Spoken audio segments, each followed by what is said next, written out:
Oh, silly moustache here. Welcome to my little workshop area where I look after my guitars. This is my toolbox.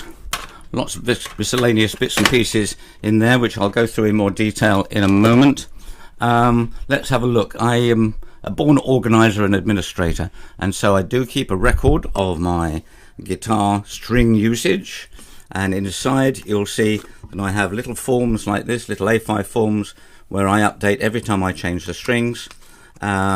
These are my dreadnoughts. I keep little notes about work done on them or whatever, and I keep them for my dreadnoughts and my smaller body, my 12 string, my arch top stuff, etc. So that's that. Well, if you're going to change strings, got to have some equipment. Most important thing perhaps is my string winder, which is actually just a Bosch electronic screwdriver with a StewMac attachment for the winders, which makes life a lot easier. And in so doing, I use my Planet Waves neck support and Planet Waves pincers and winder. I don't use the winder much, but the pincers are very useful for trimming strings.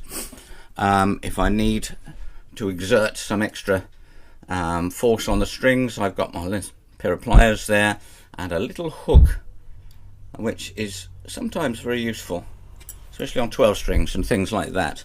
Of course, if I'm winding, I should be wearing my protective glasses, and if I want to have a look inside the guitar whilst I'm got all the strings off, I've got my little viewing mirror, and of course I might need to adjust the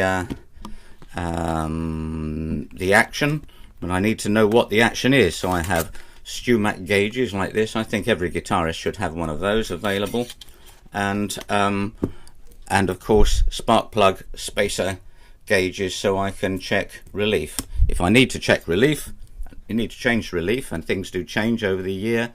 I've got my little tool there, which is very useful, and of course you need a capo to do the process. And once you've got your guitar strings on, of course you need a tuner, of which I have rather a lot, which of course gets through CR2032 batteries like this, so I keep a little box of those handy as well. If I do need to lubricate any machine heads, which is very, very rare, I've found this is quite useful stuff. I ordered that on eBay, and it was actually sent to me from the United States, which was rather strange, but there we are. Let's talk about strings. This is my string box. This is my string box. It's kind of airtight. It lives outside in the workshop where it's always quite cool, and I keep desiccants in there to keep the humidity down. So I have them all labelled. There are my boxes of mediums, which I use on dreadnoughts and my jumbo and resonator, national type.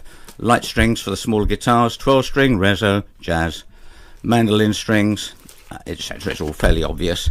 And I've got a hydrometer thing in there, which at the moment is showing that it's pretty low humidity in there, which is a jolly good thing.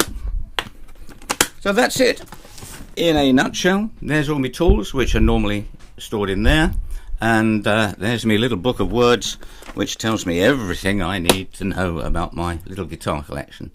Okay, hope that's been useful for you. Thanks for watching.